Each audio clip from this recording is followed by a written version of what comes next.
हाँ, invited application for issuing 80,000 equity share of 10 each. 80,000 equity shares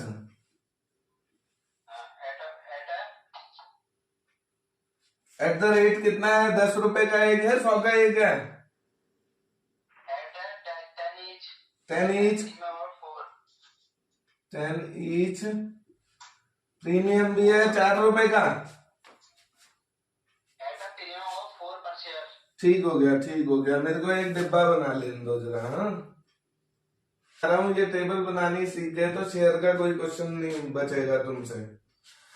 देखो यहां लिखता हूं मैं 80,000 equity shares at the rate of 10 each, 4 रुपए का प्रीमियम है। इतनी तो सूचना है। हाँ, पैसे कैसे कैसे दिए हैं? एप्लीकेशन में कितने हैं? एप्लीकेशन में 5 पर शेयर। इसमें प्रीमियम है क्या? नहीं है? नहीं है। अच्छा, ठीक हो गया, शुद्ध ये ऐसा हो गया। अलॉटमेंट में कितना है? अलॉटमेंट 9 पर शेयर इंक्लूडिंग प्रीमियम। अच्छा, यानी 5 + 4 बराबर 9 मानोगे इसको? नहीं, 5 रुपए की कैपिटल है, 4 रुपए का ये प्रीमियम है।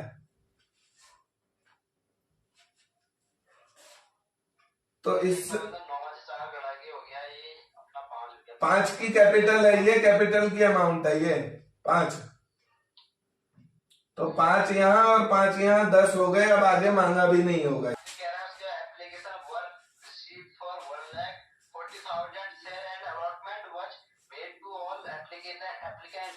अच्छा, हो गया। एक 40 की application I.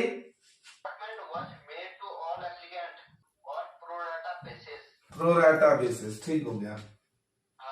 Money overpaid on applications was adjust towards sums और ड्यू ऑन अलॉटमेंट में वो तो हो जाएगी, ठीक हो जाएगी अमाउंट। ठीक हो गया। राजीव नाम का एक आदमी था ना, ठीक हो गया। वो had applied for 1,400 share paid to pay the allotment money. ठीक हो गया। ठीक हो गया।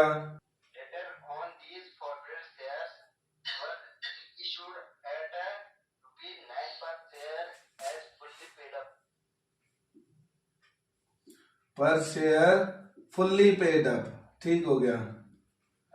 ठीक है, अब देखो मेरे पास सारी इंफॉर्मेशन आ गई है इसकी।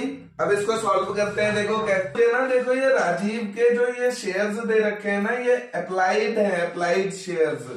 ध्यान रखना, अप्लाइड माइनस अलॉटेड ऐसे ही लिखते हैं हम, ठीक है। यहाँ पे कुछ आना है, यहाँ पे अलॉटेड शेयर्स आने हैं।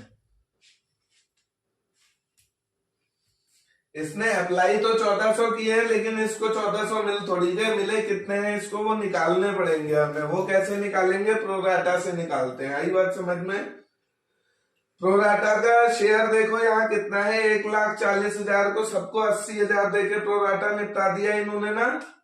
यानी मैं कह सकता हूं शेयर 14:8 होगा या नहीं होगा? इसका प्रोराटा का 14:8 होना चाहिए। नहीं, 14:8। 1,40 और 80 का रेशियो है ना। देखो 1,40 और 80 का। देखो ये 80,000 के शेयर इशूड थे, एप्लीकेशन आई 1,40,000 की। हमें ये देखना होता है, हमें एप्लीकेशन से भी मतलब नहीं होता है, हमें मतलब होता है प्रोराटा कितने शेयरों का किया गया है। उसने कहा पूरे शेयरों का प्रोराटा कर दिया है, यानी पूरे 1,40,000 का प्रोराटा कर दिया है ना।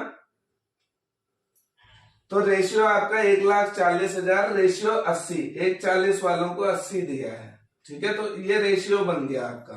प्रोराटा वाले का रेशियो हमारे काम आता है, ठीक है। और किस काम आता है? यही एप्लीकेशन अप्लाइड और अलॉटेड निकालने के काम आता है। कभी क्या होता है, कभी देखो अलॉटेड दे दिया होता है किसी क्वेश्चन में, किसी क्वेश्चन में हमें अप्लाइड शेयर्स दे दिए होते हैं।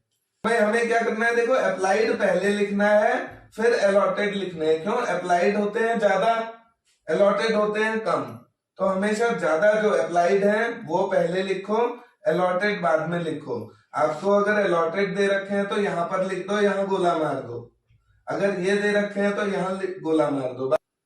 अब हमको इस क्वेश्चन में क्या दिए थे, अप्लाइड दे रखे हैं, तो मैंने देखो यहाँ अप्लाइड के ऊपर यहाँ पे अप्लाइड की जगह लिख दी है 1400 और अलॉटेड में मार दिया गोला। अप्लाइड लिखने हैं, यहाँ अलॉटेड लिखने हैं। इनको निकालने का बहुत आसान तरीका है। अगर ये दिया हो ये निकालना है, ये दिया हो तो ये निकालना है। बात इतनी समझ आई? मुझे अब क्या है, आसान तरीका क्या है निकालने का, ये बात आपके दिमाग में होना चाहिए कि ये वाली जो वैल्यू होती है ना, ये बड़ी होती है और ये वैल्यू छोटी होती है। इससे सहमत हो मेरी बात से कि ये हमेशा बड़ा होगा, ये हमेशा छोटा होगा? बिल्कुल। अगर मुझे ये छोटा वाला निकालना है तो इसकी मदद से ही निकलेगा। तो मैं इसको कैसे निकालूंगा, देखो 1400 गुणा कुछ ऊपर आना है कुछ नीचे। अब मुझे क्या करना है, ये छोटी वैल्यू आनी है ना, तो इन दोनों में से एक छोटा है एक बड़ा है। छोटे को ऊपर रख दो, बड़े को नीचे रख दो, वैल्यू छोटी आ जाएगी। 8/14 कर दूंगा, वैल्यू छोटी हो जाएगी, नहीं हो जाएगी? इसी का उल्टा, अगर ये शेयर दिए होते, मान लो ये निकल के आ रहे हैं कितने, देखो 800 आ रहे हैं, 800 आई भाई, ये 100 हुआ, 14 एकम 14, 100 और 800 हो गई ये वैल्यू। अब मान के चलो ये दे रखी है, ये निकालनी है, तो मुझे ये नहीं पता होगी। इसको कैसे निकालूंगा, 800 की मदद से निकालूंगा इसकी। ये सोचो बस, ये अमाउंट बड़ी होगी या छोटी? तो बड़े को ऊपर रख दो, यानी 14 को ऊपर रख दो, 8 को नीचे रख दो। 1400, देखो 1400 ही तो था ये। पहले तो इसको निकालना आना चाहिए हमको। अब हमने ये निकाल लिया, अब हम क्वेश्चन की कैलकुलेशन पे आते हैं, ठीक है? इतनी बात पता चल गई तो अब हम क्वेश्चन कैलकुलेट कर सकते हैं। मुझे ये पता है कि इस 800 वाले बंदे ने 800 अलॉटेड है और 1400 इसने अप्लाई किए थे, और इसने ये वाला नहीं दिया है, ये एरियर है, ये रिसीव्ड है। ये पैसा रिसीव्ड है पर वो पैसा एरियर है, ठीक है? अब क्या करते हैं, सबसे पहले देखो एप्लीकेशन, ये जो होती है ना, ये रिसीव्ड का कॉलम है, ये रिसीव्ड का है, ये ड्यू का कॉलम है। बात आ रही है समझ में? पहले हम रिसीव करते हैं फिर ड्यू होता है, पहले रिसीव फिर ड्यू। एंट्रीज का सीरियल भी ऐसे ही रहता है, ठीक है? एंट्रीज का सीरियल भी क्या रहता है, नंबर 1 की एंट्री ये होगी, दूसरी एंट्री ये होगी, तीसरी ये होगी, चौथी ये, फिर 5वीं ये, 6ठी ये, 7वीं ये, 8वीं ये, ऐसे सीरियल रहता है एंट्रीज का, ठीक है? बस पहली ये होगी, दूसरी ये, तीसरी, चौथी, 5वीं, 6ठी, 7वीं, 8वीं, ऐसे चलेगा सीरियल, बस पहला ही है, ठीक है? अब मुझे एप्लीकेशंस कितनी मिली होंगी, 1,40,000 इंटू 5 कितना हुआ बताओ? 14 पंजे 70, 7 लाख रुपए यहां मिले होंगे मुझको। और मेरे को ड्यू कितने करने हैं, 80,000 इंटू 5। बस केवल ये पहली एंट्री मुझे इससे करनी, 1,40 से करनी होती है, बाकी सारी एंट्रियां 80,000 से होंगी, इस अमाउंट से। बस पहली एंट्री इससे, बाकी सारी 80 से, ठीक है? तो अब 80 पंजे 8 पंजे 40, 4 लाख रुपए।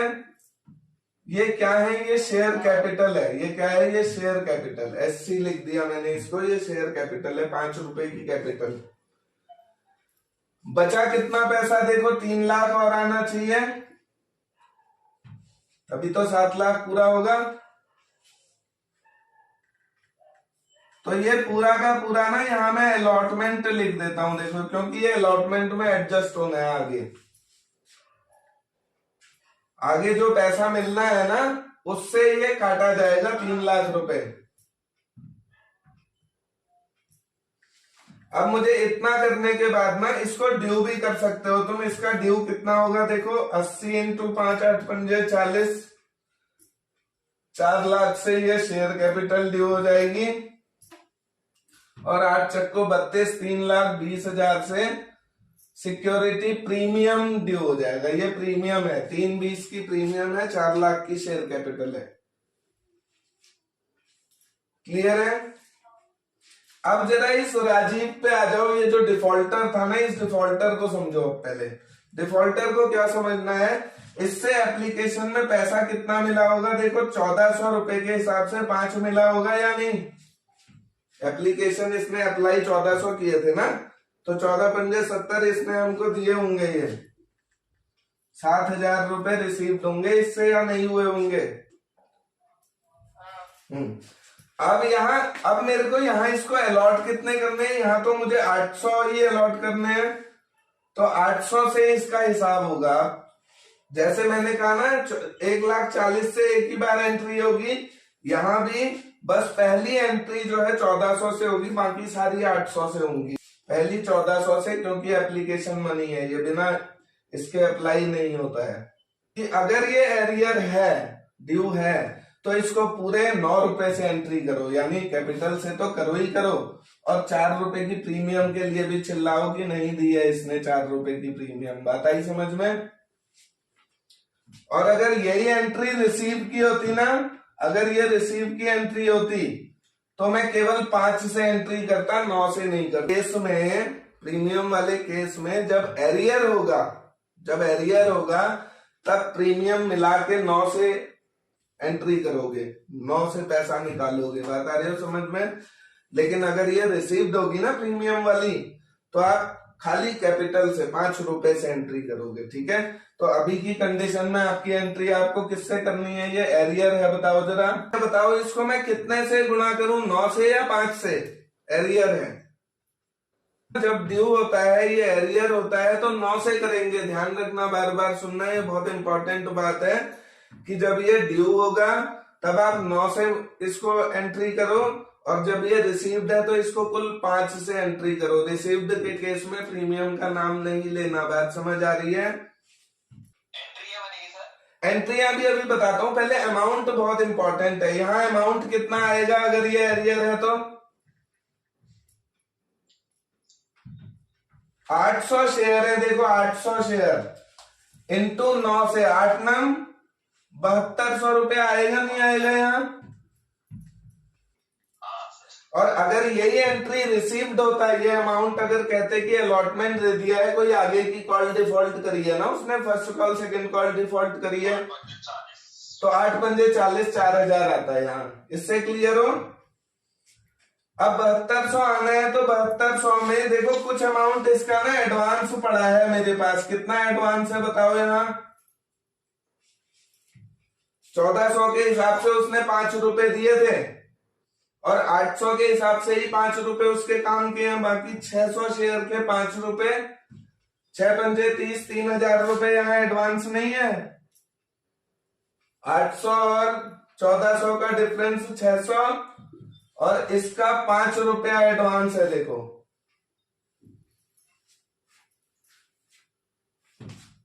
तो 3000 ये काट के 4200 रुपए यहां पर एंट्री होनी है, 4200 की। अब बात आती है जर्नल एंट्री की। इसकी जर्नल एंट्री क्या करें? देखो इसकी जर्नल एंट्री क्या होती है, जब जब्त करते हैं। देखो जब हम शेयर से इशू करते हैं तो शेयर एक लाइबिलिटी होती है, और लाइबिलिटी हमेशा क्रेडिट होती है, तो शेयर कैपिटल हमेशा क्रेडिट होती है इशू करते समय।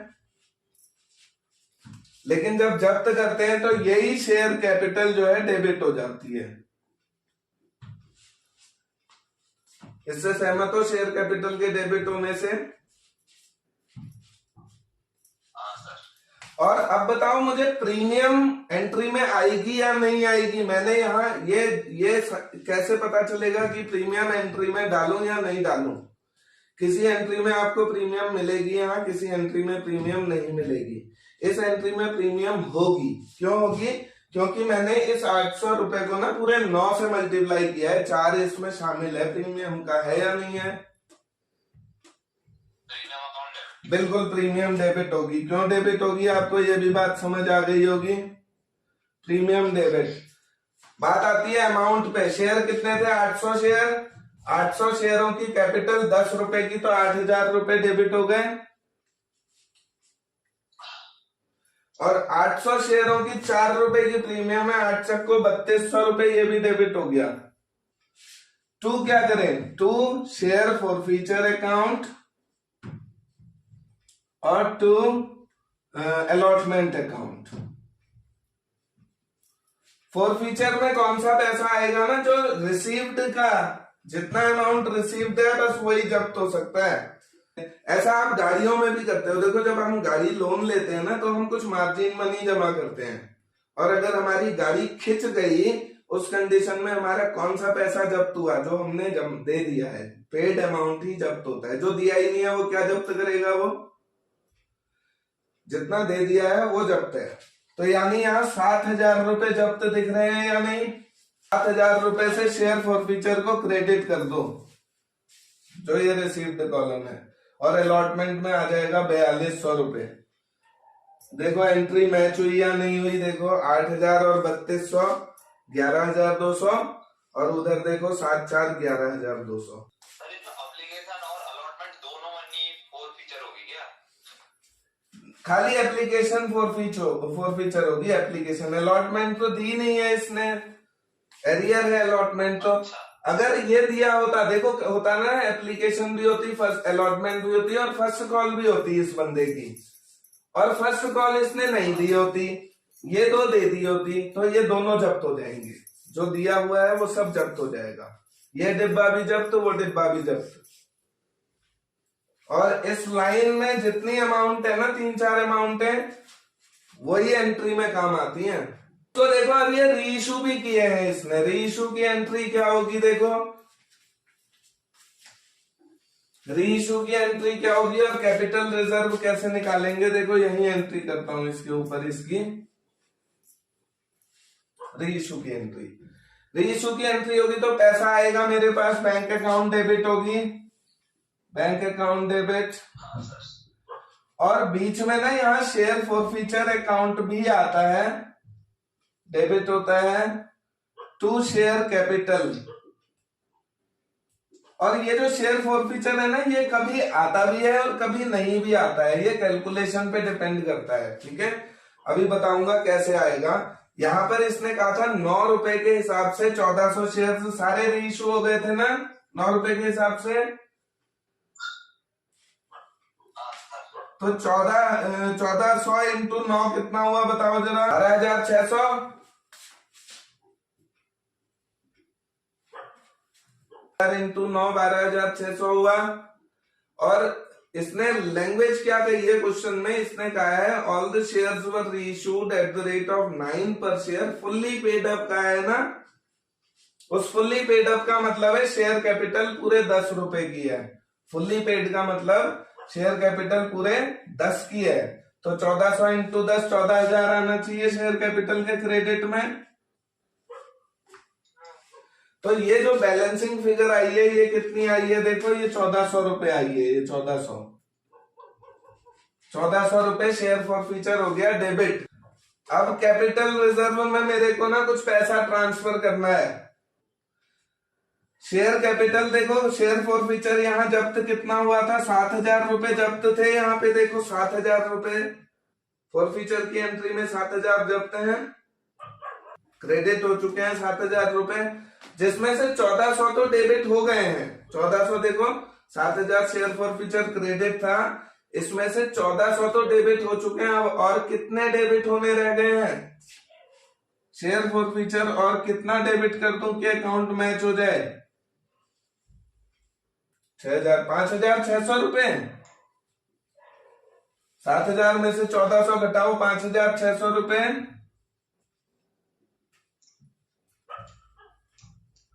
यही अमाउंट कैपिटल रिजर्व में ट्रांसफर होगी 5,600 रुपए। कोई इश्यू तो नहीं। Next question. जैसे जिसके फॉरफीचर किए ना, हाँ तो हम जैसे रीइश्यू करते हैं तो उसमें डिस्काउंट कितना परसेंट देते हैं? हाँ, ये अमाउंट आप कितना परसेंट डिस्काउंट दे सकते हो, देखो क्वेश्चन ये अच्छा है, ये पूछा भी जाता है क्वेश्चन की मैक्सिमम। क्वेश्चन थोड़ा सा और सुधारो कि ज्यादा से ज्यादा मैं कितना डिस्काउंट दे सकता हूं इस बंदे को, ज्यादा से ज्यादा। देखो मैंने कितना पैसा जब्त कर लिया है इसका, 7,000 रुपए जब्त कर लिए इसके मैंने। तो 7,000 जब जब्त हो चुके हैं मेरे पास, और अब ये बिल्कुल फ्रेश शेयर फिर से मेरे हाथ में है, बेचने के बाद शेयर भी वापस हो गया मेरे को और 7,000 बंदे के जब्त भी हो गए मेरे पास। अब मैं शेयर दोबारा को री इशू करना चाहता हूँ, मैक्सिमम कितना डिस्काउंट दे दूं? 7 तो मैं पहले से वसूल चुका हूं ना उस शेयर से, 7,000। तो जितना पैसा मैं जब्त कर चुका होता हूं उतने तक का डिस्काउंट मैं दे सकता हूं आगे, उससे ज्यादा का नहीं दे सकता। उससे ज्यादा हो जाएगा तो मैं नुकसान में चला जाऊंगा। ऑथराइज्ड कैपिटल क्या होती है और सब्सक्राइब्ड कैपिटल क्या होती है? ठीक हो गया। देखो एक ऑथराइज्ड कैपिटल, ऑथराइज्ड के नाम से ही पता चल रहा है कि अथॉरिटी, अथॉरिटी मतलब अधिकार। मान लो आपको 1,00,000 शेयर्स ना इशू करने का, जो कि 10 रुपए का एक है, इसको करने की अथॉरिटी है। तो ये ऑथराइज्ड कैपिटल फिर आपकी कितनी हो गई? 10 लाख आपकी ऑथराइज्ड कैपिटल हो गई ऐसी कंडीशन में। सर 10 लाख कैसे? अच्छा 1,00,000 गुणा 10। 1,00,000 का शेयर 10 रुपए का एक, तो 10 लाख की ऑथराइज्ड कैपिटल है। इतना आप कभी भी इशू कर सकते हो। अब जरूरी नहीं कि अभी आप सारे के सारे 1,00,000 इशू कर दो। अभी आपको है मान लो 2 लाख की जरूरत, तो आप कुल 20,000 शेयर अभी इशू करोगे, 20,000 शेयर इशू करोगे एट द रेट ऑफ 10 रुपए, तो ये 2 लाख रुपए आपकी क्या है? ये आपकी इशूड कैपिटल है। इशूड, ये इशूड कैपिटल है। और इशूड कभी भी ऑथराइज्ड से ज्यादा नहीं हो सकती। हाँ, इशूड मतलब जैसे 10 लाख शेयर, 1,00,000 शेयर है 10 के हिसाब से, तो उसको ऑथराइज हो गया। हाँ, अथॉरिटी है कि तुम, हाँ, कि तुम कभी भी 10 लाख की कैपिटल इकट्ठी कर सकते हो, तुमको अथॉरिटी दे दी गई है। अब आपको अभी जरूरत पूरे 10 लाख की नहीं है, अभी आप शेयर इशू करना चाहते हो, लेकिन आप चाहते हो 2 लाख में मेरा काम हो जाएगा अभी, तो आपने 20,000 शेयर इशू करोगे, इशूड कैपिटल आपकी 2 लाख हो जाएगी। और सब्सक्राइब भी देखो लोग इसी को करेंगे। हाँ, मेरा काम है कंपनी, मैं कंपनी हूं, मेरा काम है इशू करने का। मैंने कितने की इशू करी, अब पब्लिक के हाथ में आ गई बात, पब्लिक ने कितना सब्सक्राइब किया। अगर पब्लिक ने पूरे 20,000 शेयर सब्सक्राइब कर दिए तो 2 लाख सब्सक्राइब्ड कैपिटल। अगर पब्लिक ने किए ही 10,000 शेयर सब्सक्राइब, तो 1 लाख रुपए की ऐसी कंडीशन में सब्सक्राइब्ड कैपिटल इतनी हो जाएगी। एक चीज इसमें चलते चलते और समझ लेना, जो मुझे ध्यान आया बताने लायक बात है, कि जब हम शेयर इशू करते हैं, जब हम शेयर इशू करते हैं ना, 2,20,000 शेयर मैंने इशू करे, तो कुछ ना क्राइटेरिया होता है कि सब्सक्राइब कम से कम इतना हो ही जाए, नहीं तो ये इशू कैंसिल हो जाएगा।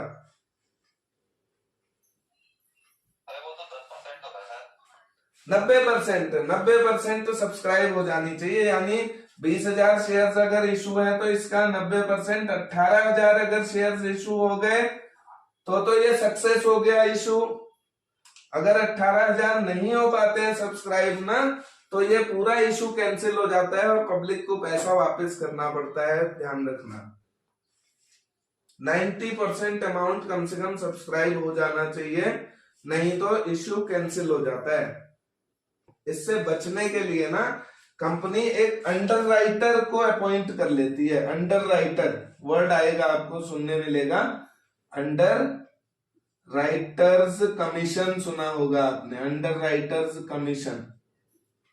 बंदा को कमीशन लेगा अंडरराइटर, और उसको एक मोटा कमीशन देती है कंपनीज, कि अगर खुद से आ गई एप्लीकेशन तब भी उसको कमीशन देना है। बात समझ रहे हो?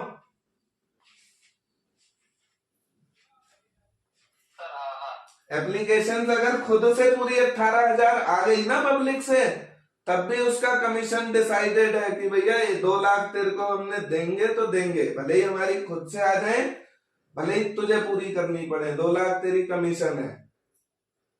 तो वो उस कमीशन के लिए क्या करता है, इनकी जब कभी अगर शॉर्टेज हो गई 2,000 की, तुरंत खरीद देता है वो सारे शेयर। बात समझ रहे हो?